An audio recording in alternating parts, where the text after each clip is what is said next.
નમસ્કાર વિદ્યાર્થી મિત્રો, આપણે આગળના વિડીયોની અંદર ટોરોઇડ વિશે સમીકરણ મેળવ્યું હતું. એના અંદરના ભાગમાં કેટલું ચુંબકીય ક્ષેત્ર હોય, પછી બે સમાંતર તાર હોય વિદ્યુત પ્રવાહ આધારિત, તો એ બે વચ્ચે કેટલું બળ લાગે એનું પણ સમીકરણ તાર્યું.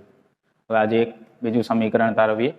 કોઈ વિદ્યુત પ્રવાહ આધારિત ગૂંચળું હોય એને આપણે ચુંબકીય ક્ષેત્રની અંદર મૂકીએ તો એના ઉપર કેટલું ટોર્ક લાગે એનું સમીકરણ આજે આપણે તારવું છે. તો વિદ્યુત પ્રવાહ આધારિત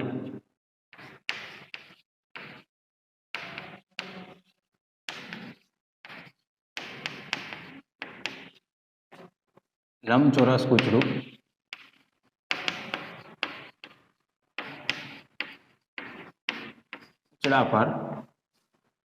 ગૂંચળાને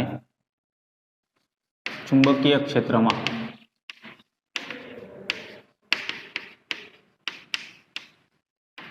મૂકતા તેના પર લાગતા ટોર્કનું સમીકરણ તારવીએ. તો આપણે પહેલા તો ચુંબકીય ક્ષેત્ર વિચારીએ. ધારો કે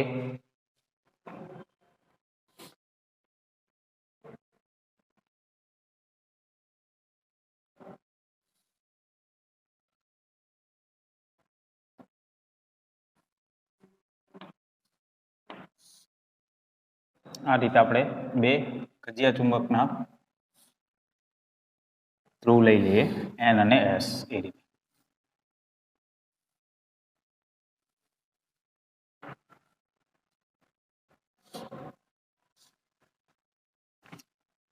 આ બાજુનો ભાગ ધારો કે એન છે, આ બાજુનો એસ. એટલે કે ચુંબકીય ક્ષેત્ર જે છે એ આ રીતે રહેશે, આ દિશામાં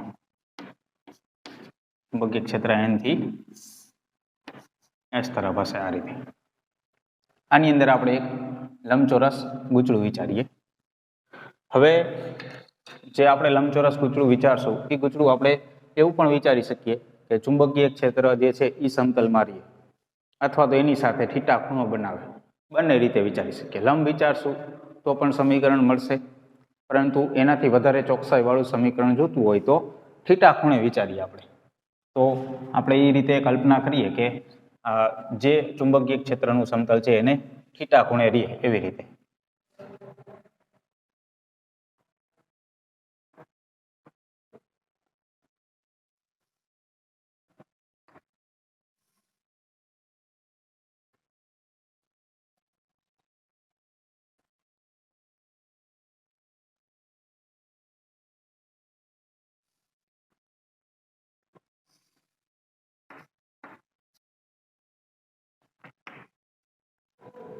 બરાબર, ગૂંચળાને નામ આપી દઈએ એ, બી, સી અને ડી. એની બાજુઓના નામ આ રીતે આપી દઈએ. બરાબર. બીજું, ગૂંચળાની અંદર વિદ્યુત પ્રવાહ આપણે પસાર કરવાનો છે, એટલા માટે અહીંયા એનું જોડાણ કોઈ બ્રશ સાથે કરી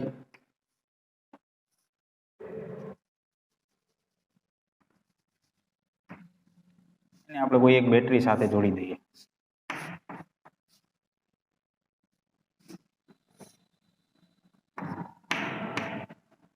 જેથી કરીને અહીંયાથી પ્રવાહ આ રીતે વહેશે,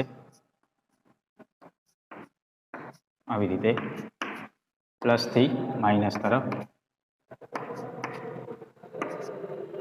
પ્રવાહ ધારી લઈએ આપણે આઈ જેટલો વહેશે દરેકમાંથી. બરાબર, આ રીતે વિદ્યુત પ્રવાહ આમ વહેશે. અહીંયા આપણે અમુક ધારણાઓ કરી લઈએ. ધારો કે એ બી અને સીડી આનું માપ ધારો કે બી જેટલું છે, અને બીસી અને એડી આ બાજુનું માપ ધારો કે એ જેટલું છે. અને આ ગૂંચળું જે છે એના ક્ષેત્રફળનો સદિશ જે છે એ ધારો કે આ રીતે છે એવું આપણે ધારી લઈએ. એ સદિશ ચુંબકીય ક્ષેત્ર આ રીતે સીધું છે બી સદિશ, અને આ બે વચ્ચેનો ખૂણો થીટા જેટલો છે, બરાબર. આ રીતે થશે. અહીંયા આપણે આકૃતિ ત્રિપરિમાણમાં દર્શાવવાનો પ્રયત્ન કર્યો છે, બરાબર. તો હવે અહીંયા આ જે ગૂંચળાની બાજુઓ છે એ બી સી ડી, આ ચારે ચાર બાજુઓ ઉપર બળ જે લાગશે, કેમ કે વિદ્યુત પ્રવાહ વહે છે, તો કોઈ તાર, વિદ્યુત પ્રવાહ ધારિત તાર હોય એને આપણે ચુંબકીય ક્ષેત્રમાં રાખીએ, એના ઉપર કેટલું બળ લાગે એનું સમીકરણ આપણે મેળવ્યું હતું.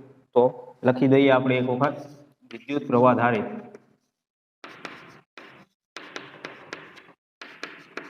તાર પર લાગતું ચુંબકીય બળ, તો એફ સદિશ બરાબર આઈ એલ સદિશ ક્રોસ બી સદિશ, એટલે કે તારની લંબાઈ, એમાંથી વહેતો પ્રવાહ ક્રોસ જે ચુંબકીય ક્ષેત્રની અંદર રહેલો છે તાર, એ ચુંબકીય ક્ષેત્ર, એટલું બળ લાગશે. તો આપણે વારાફરતી દરેક તાર ઉપર કેટલું બળ લાગે છે એ આપણે ગણતા જઈએ. તો આપણે સૌ પ્રથમ ગણશું બીસી તાર અને એડી તાર માટે. તો પહેલા આપણે ગણીએ બીસી તાર માટે કેટલું બળ લાગશે. તો બીસી તાર માટે આ રીતે આપણે લખવું હોય તો શું લખાશે? એફ બીસી સદિશ બરાબર આઈ એલ, એલ એટલે લંબાઈ, તો લંબાઈ આપણે બીસી તારની ધારી છે એ જેટલી, તો આપણે આ રીતે લખશું આઈ એ સદિશ ક્રોસ ચુંબકીય ક્ષેત્ર કેટલું છે? બી સદિશ જેટલું છે. હવે અહીંયા ક્રોસ ગુણાકાર આપણે કાઢીએ એટલે કે ખૂણો આવશે એ બી સાઇન થીટા, બરાબર. એફ બીસી ખાલી મૂલ્ય લખીએ, ક્રોસ ગુણાકાર કાઢીએ તો આ રીતે આવશે. તો દિશા કઈ હશે એ આપણે વિચારી લઈએ. તો અહીંયા પ્રવાહ આ રીતે વહે છે, ચુંબકીય ક્ષેત્ર આ રીતે સીધું છે, તો બે વચ્ચે થીટા ખૂણો બને છે. તો ચુંબકીય ક્ષેત્ર આ રીતે આમ સીધું હોય, બરાબર, અને ગૂંચળાની જે લંબાઈ છે એ આ રીતે છે, આવી રીતે. તો આપણે જમણા હાથના અંગૂઠાના નિયમ પ્રમાણે ચુંબકીય ક્ષેત્ર અને લંબાઈ એટલે કે એ અને બી, તો એ થી બી તરફ આપણે આંગળા વાળીએ એટલે આ રીતે મળશે આપણને, બરાબર. એટલે કે જે બળ લાગશે ગૂંચળા ઉપર એના મધ્ય બિંદુ ઉપર લાગશે અને આ રીતે બહારની સાઈડ આ રીતે લાગશે બળ એફ બીસી, બરાબર. એટલે કે અહીંયા આપણે કહી શકીએ કે બીસી તાર માટે આ જે બળ મળે છે એ જ રીતે આપણે એડી તારનું બળ ગણી લઈએ.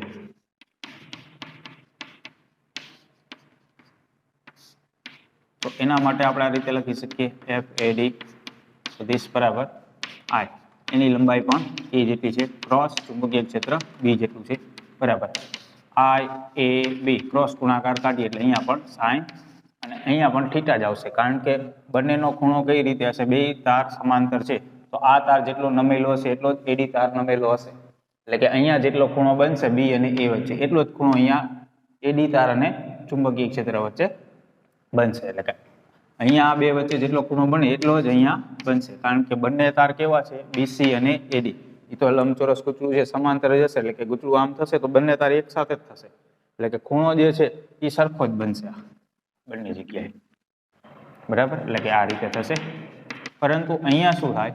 પ્રવાહ આ બાજુ વહે છે બી થી સી તરફ, અને અહીંયા પ્રવાહ વહે છે ડી થી એ તરફ, આ રીતે. તો ડી થી એ તરફ પ્રવાહ અને બી થી સી તરફ પ્રવાહ, એટલે કે અહીંયા ખરેખર શું થયું? પ્રવાહ જે છે એ આ તરફ વહેતો હતો, અહીંયા એનાથી વિરુદ્ધ તરફ વહે છે. એટલે અહીંયા આપણે આ બળ ગણશું જમણા હાથના અંગૂઠાના નિયમ પ્રમાણે, અને અહીંયા આપણે આ બળ ગણ્યું તો એની દિશા આપણને આ રીતે મળી. તો આ બળની દિશા કેવી રીતે થશે? ચુંબકીય ક્ષેત્ર આ રીતે છે, લંબાઈ આ રીતે થઈ, તો લંબાઈથી ચુંબકીય ક્ષેત્ર તરફ આપણે આંગળા વાળીએ એટલે અંગૂઠો બહારની તરફ આવશે, એટલે કે જે અહીંયા બળ લાગશે એ એક્ઝેક્ટ આની વિરુદ્ધ દિશામાં આ રીતે લાગશે, અહીંયા આ રીતે લાગશે એફ એ ડી, બરાબર. એટલે કે એક જ રેખસ્થ થશે આ રીતે, મધ્ય બિંદુ ઉપર, અને બીસી બળ જે તરફ લાગતું હતું એનાથી એડી બળ વિરુદ્ધ દિશામાં લાગશે. અને મૂલ્ય તો બંનેના સરખા જ છે, એટલે કે અહીંયા આપણે આવું લખી શકીએ, બીસી તાર પર લાગતું બળ અને એડી તાર પર લાગતું બળ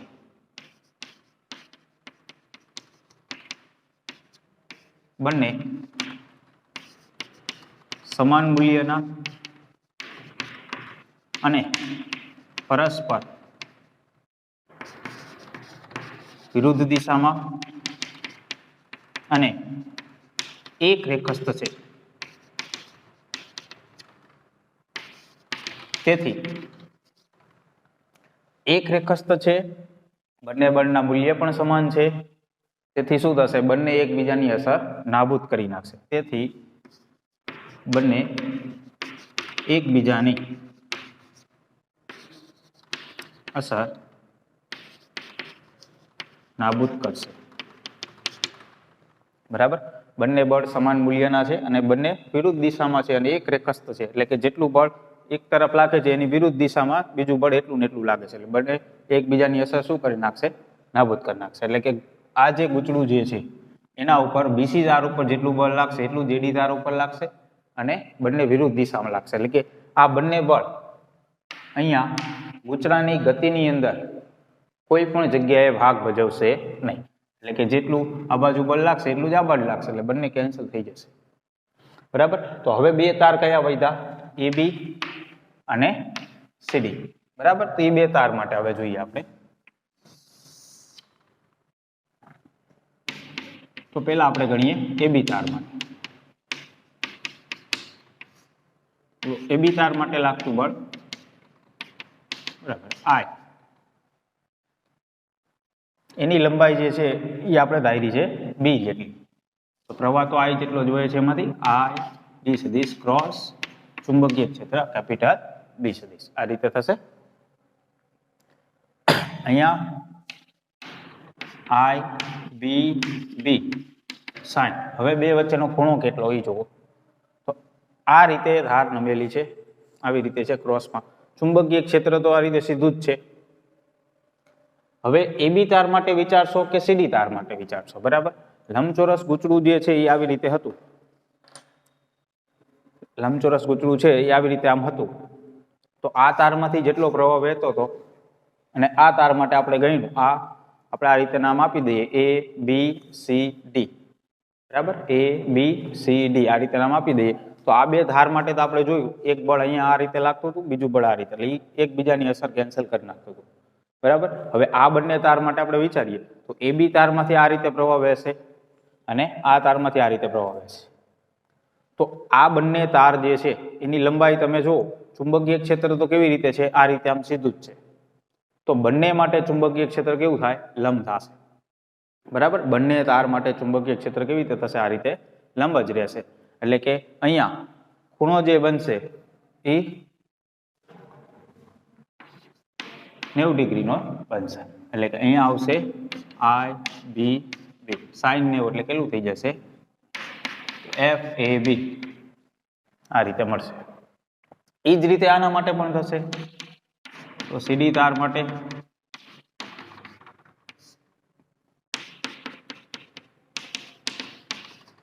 એની લંબાઈ પણ B જેટલી જ છે. બરાબર, CD તાર માટે આપણે ગણશું તો એની લંબાઈ B જેટલી જ છે. એના માટે પણ 90 ડિગ્રીનો જ ખૂણો બનશે. એનું માપ કેટલું થશે? IBP FCD. બરાબર, આ રીતે થશે. એનું કારણ શું થયું? બંને ધાર આ રીતે ક્રોસમાં છે અને ચુંબકીય ક્ષેત્ર આ રીતે સીધું છે. બંને માટે ચુંબકીય ક્ષેત્ર કેવું થાય? તારને લંબ રૂપે થશે. એટલે કે બંનેમાં sin થીટા જે છે એ નીકળી જશે. sin 90 એટલે કેટલું થઈ જશે? 1 થઈ જશે. તો જો અહીંયા પણ આ બંને બળ જે છે એના મૂલ્ય જો સરખા જ છે, પણ બંનેની દિશા આપણે વિચારીએ તો કઈ રીતે થશે? તો કે આ રીતે આપણે ક્રોસમાં ગૂંચળું વિચાર્યું છે, ચુંબકીય ક્ષેત્ર આ રીતે આપણે સીધું લીધું છે. તો પેલા આપણે AB ધાર માટે વિચારીએ તો AB માં પ્રવાહ આ રીતે વહે છે. પ્રવાહ આ રીતે વહે છે એટલે લંબાઈની દિશા કઈ થઈ? પ્રવાહની દિશામાં થઈ. બરાબર, લંબાઈની દિશા પ્રવાહની દિશા. ચુંબકીય ક્ષેત્ર આ રીતે છે. તો તો આપણે લંબાઈથી ચુંબકીય ક્ષેત્ર તરફ આંગળા વાળવાના થાય, બરાબર. બી થી બી તરફ આંગળા વાળવાના થાય. તો આપણે આ બાજુથી આ બાજુની તરફ આંગળા વાળવાના થાય. ચુંબકીય ક્ષેત્ર આ રીતે સીધું છે, એ રીતે આંગળા વાળશું એટલે ક્યાં આવશે? અંગૂઠો નીચે આવશે. એટલે કે અહીંયા ધાર ઉપર આ જગ્યાએ,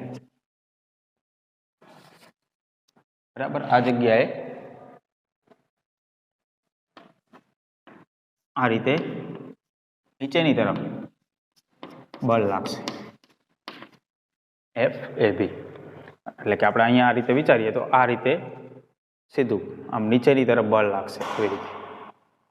એ જ રીતે આ ધાર માટે વિચારીએ તો પ્રવાહ આ રીતે વહે છે, આવી રીતે. કેમ કે ગુચરામાં આ રીતે પ્રવાહ વહેતો હતો, તો આ ધારમાં જો આ રીતે અંદરની તરફ પ્રવાહ વહેતો હોય તો આ ધારમાં આ રીતે બહારની તરફ પ્રવાહ આવશે, કેમ કે આમ બેસે એટલે. તો બહારની તરફ આ રીતે પ્રવાહ વહે છે, લંબાઈ આ તરફ થઈ, ચુંબકીય ક્ષેત્ર આ રીતે સીધું છે, તો લંબાઈથી ચુંબકીય ક્ષેત્ર તરફ આપણે આંગળા વાળીએ એટલે અંગૂઠો ક્યાં આવશે? ઉપર. એટલે કે આ રીતે બળ લાગશે અહીંયા. એટલે કે આ ધાર ઉપર જે બળ લાગશે એ આ રીતે ઉપરની તરફ લાગશે, એફ સી ડી, બરાબર. એ ઉપરની તરફ. એટલે કે અહીંયા ખરેખર આવી રીતે થયું. એક આ ભાગ જે છે એના ઉપર ઉપરની તરફ બળ લાગ્યું, આ જે ધાર છે એના ઉપર આ રીતે નીચેની તરફ બળ લાગ્યું. એટલે કે ખરેખર આ રીતે આમ બળ લાગ્યું. અને આ ધાર ઉપર કઈ રીતે બળ લાગતું હતું? બહારની તરફ. અને આ ધાર ઉપર આમાં. તો એ તો એકબીજાને અસર કેન્સલ કરી નાખી. પણ અહીંયા કેવું થયું? આ રીતે આમ ક્રોસમાં થયું. તો આપણે અહીંયા દ્વિપરિમાણમાં આકૃતિ દોરવી હોય તો આપણે આવી રીતે દોરી શકીએ.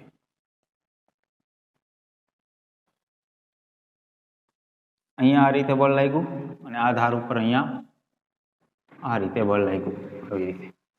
આ મધ્ય બિંદુ થયું. ચુંબકીય ક્ષેત્ર જે છે એની સાથે આપણે વિચારીએ, બરાબર. આ રીતે થયું. આ જે બળ છે એ એફ એ બી, આ જે બળ છે એ એફ સી ડી, બરાબર. આ માપ કેટલું થાય અને આ માપ કેટલું થાય? તો આ રીતે હતું. આપણે આ ભાગ જે છે આ લાઈન દોરી, આ રીતે એક બળ લાગ્યું, એક બળ આ રીતે નીચે લાગ્યું. તો આ લાઈનની લંબાઈ કેટલી હતી? તો કે ઈ એડી નું માપ થયું અથવા તો બીસી નું માપ થયું. તો એ માપ કેટલું થાય ટોટલ? તો કે એ લંબાઈ એ જેટલી આપણે ધારેલી છે. તો આ કેટલું થશે?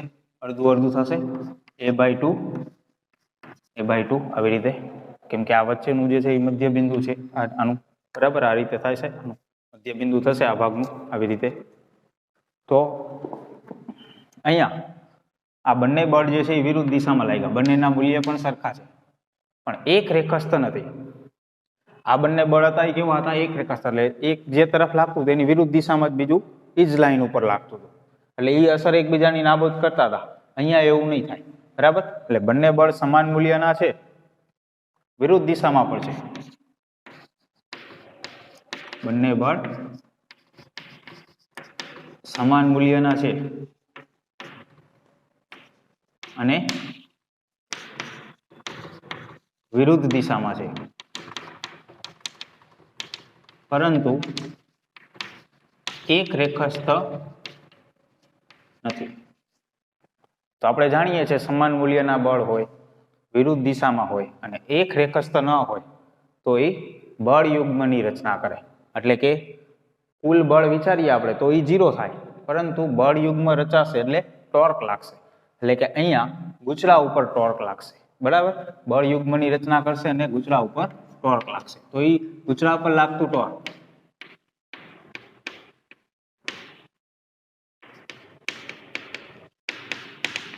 આપણે ગણવું હોય તો બે બળ લાગે છે એટલે બંને બળના ટોર્ક અલગ અલગ હશે. બંનેનો આપણે સરવાળો કરીએ તો ગુચરા પર લાગતું કુલ ટોર્ક મળી જાય. તો એ બી જે બળ છે એનું ટોર્ક આપણે ગણવું હોય તો કઈ રીતે આપણે ગણી શકીએ? તો કે એની કાર્યરેખા છે એ આ રીતે આપણે આમ લંબાવી દઈએ અને આનું ટોર્ક ગણવું હોય તેની કાર્યરેખા આપણે આ રીતે લંબાવીએ. ટોર્ક આપણે કોને કહીએ? બળ ગુણ્યા લંબ અંતર. તો લંબ અંતર એટલે આ થશે, મધ્ય બિંદુની સાપેક્ષે આપણે ગણશું તો લંબ અંતર તો આ થશે, રીવા તો એ કેટલું થાય? આ માપ કેટલું છે? AB. તો આ માપ કેટલું થાય એ આપણે વિચારવાનું થશે. તો અહીંયા ખૂણો કઈ રીતે આપણે લીધો છે? જે ક્ષેત્રફળનો સદિશ છે અને ચુંબકીય ક્ષેત્ર વચ્ચેનો ખૂણો થીટા લીધો છે. ચુંબકીય ક્ષેત્ર કઈ રીતે હશે? અહીંયા ચુંબકીય ક્ષેત્ર આ દિશામાં હશે, આ રીતે. ક્ષેત્રફળ છે આ રીતે થશે. અહીંયા ખૂણો થીટા બનાવશે, બરાબર. એ ત્રિપરિમાણમાં આ રીતે આપણે વિચારવાનું થાય, કેમ કે ક્ષેત્રફળનો સદિશ છે એ પૃષ્ઠને લંબ રૂપે છે. તો આ રીતે થીટા ખૂણો છે. તો આકૃતિની જે ભૂમિતિ છે એના આધારે આપણે વિચારીએ આ ત્રિપરિમાણમાં ખૂણો બને છે, બરાબર. એટલે એના આધારે આપણે વિચારશું. તો આ જે ખૂણો છે આ બાજુનો, આ ખૂણો થીટા થશે. અને એ જો ખૂણો થીટા થાય તો આ સામેની બાજુ છે એ કેટલી થશે? તો કે આ કર્ણ થશે a/2. a/2 કર્ણ થાય તો આ માપ કેટલું થાય? a/2 sin θ આટલું થશે. સામેની બાજુ છે એટલા માટે. પાસેની બાજુ હોત તો cos θ થાય. તો એ જ રીતે અહીંયા પણ બનશે. આ બાજુ પર અહીંયા આપણે વિચારશું તો આ જે લંબ અંતર થશે એ માપે કેટલું થશે? અહીંયા આ ખૂણો થીટા થયો છે તો અહીંયા આ ખૂણો થીટા થશે. અને આ માપ જે છે એ a/2 sin θ થશે. તો બંને ટોર્ક આપણે લખવા હોય બળ ગુણ્યા લંબ અંતર, તો પેલું ટોર્ક આપણે AB તાર માટે લખવું હોય અને બીજું ટોર્ક જો આપણે CD તાર માટે લખવું હોય તો AB તાર માટે આપણે ટોર્ક શું લખશું? તો કે એનું બળ કેટલું? તો કે F AB ગુણ્યા લંબ અંતર તો કે a/2 sin θ પ્લસ આ જ રીતે CD તાર માટે લખવું હોય તો શું લખશું? એનું બળ F CD અને એનું લંબ અંતર a/2 sin θ. આ રીતે થશે. હવે બળ બંને જે છે એ તો સરખા જ છે, બંનેની કિંમત આપણે મૂકીએ એટલે શું લખાશે? અહીંયા ટોર્ક બરાબર તો કે પેલું બળ છે એનું કિંમત છે IBB a/2 sin θ પ્લસ આના માટે પણ એટલી જ કિંમત છે IBB a/2 sin θ. તો જો બંને કિંમત સરખી જ થઈ ગઈ, બંનેનો સરવાળો કરીએ એટલે ડબલ થઈ જશે. એટલે કે આ બે જે છે એ કેન્સલ થઈ જશે. એટલે વધશે કેટલું? I small b capital B a sin θ આટલું વધશે. હવે અહીંયા સ્મોલ b અને સ્મોલ a આ બંનેનો ગુણાકાર આપણે વિચારીએ એટલે શું થાય? તો કે સ્મોલ b જે છે એ માપ આવી રહ્યું છે અને સ્મોલ a છે એ માપ આ છે, બરાબર. AB માપનું AB લંબાઈ જે છે એ b છે સ્મોલ b અને BC જે લંબાઈ છે એ સ્મોલ a છે. તે બંનેનો ગુણાકાર એટલે શું થયું? એ લંબચોરસ ગૂંચળાનું ક્ષેત્રફળ થયું. એને આપણે કેપિટલ A વડે દર્શાવી દઈએ. લંબચોરસ ગૂંચળાનું ક્ષેત્રફળ કેપિટલ A B sin θ આવું લખાશે. હવે આની અંદર ક્ષેત્રફળનો જે સદિશ છે એ અને ચુંબકીય ક્ષેત્રનો જે સદિશ છે એ બે વચ્ચેનો ખૂણો જે છે એ થીટા છે, બરાબર. તો I એટલે તો સદિશ રાશિ થઈ, ક્ષેત્રફળ અને ચુંબકીય ક્ષેત્ર. આ બે વચ્ચેનો ખૂણો થીટા જેટલો છે. તો આપણે શું લખી શકીએ? અહીંયા જો સદિશ સ્વરૂપે લખવું હોય ટોર્કને આપણે આવું લખી શકીએ I A સદિશ ક્રોસ B સદિશ. કેમ કે ક્રોસ ગુણાકાર આવશે sin θ છે એટલે, cos θ હોત તો ડોટ ગુણાકાર આવે, બરાબર. sin θ છે એટલે અહીંયા ક્રોસ ગુણાકાર આવશે. અને ક્રોસ ગુણાકાર કોની વચ્ચે આવશે? તો કે ક્ષેત્રફળ અને ચુંબકીય ક્ષેત્ર વચ્ચે આવશે. શા માટે? કારણ કે અહીંયા ખૂણો થીટા છે એ કોના વચ્ચે છે? A અને B વચ્ચે. તો અને બીજા નંબરમાં આ બે જ રાશિ એવી છે સદિશ છે. I એટલે તો શું છે? વિદ્યુત પ્રવાહ, એ અદિશ રાશિ કહેવાય. તો એટલા માટે I A અને B વચ્ચે ક્રોસ ગુણાકાર આવશે. તો આ ટોર્કનું સમીકરણ આપણને મળી ગયું. હજી આની અંદર આપણે આ જે કિંમત આવે છે I અને A, વિદ્યુત પ્રવાહ અને ક્ષેત્રફળ સદિશ, આને આપણે M સદિશ કહીશું, જેને નામ આપણે આપીશું M એટલે ચુંબકીય ડાયપોલ મોમેન્ટ.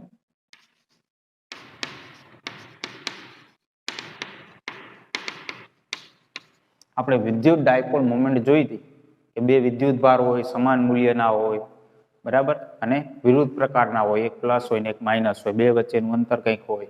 તો એની ડાયપોલ મોમેન્ટ આપણે લખતા વિદ્યુત ભાર ગુણ્યા બે વચ્ચેનું અંતર, જેને આપણે કહેતા હતા વિદ્યુત ડાયપોલ મોમેન્ટ.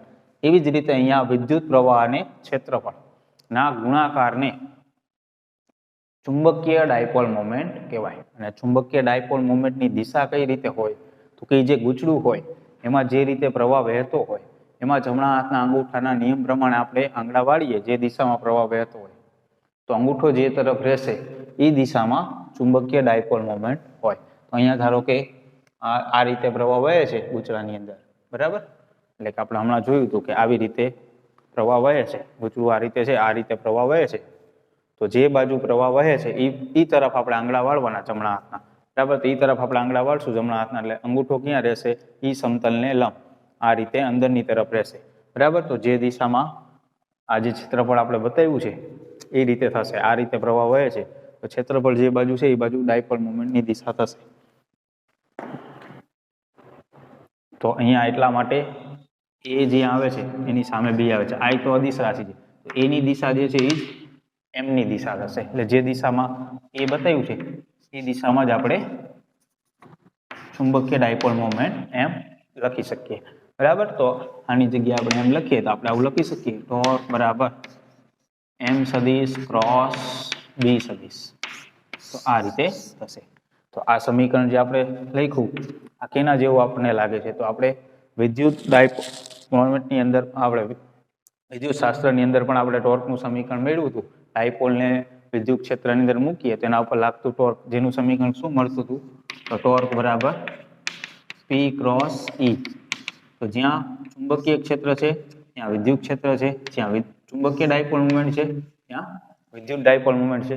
એટલે એ સમીકરણ અને આ સમીકરણ એક સરખા જેવું જ છે, બરાબર.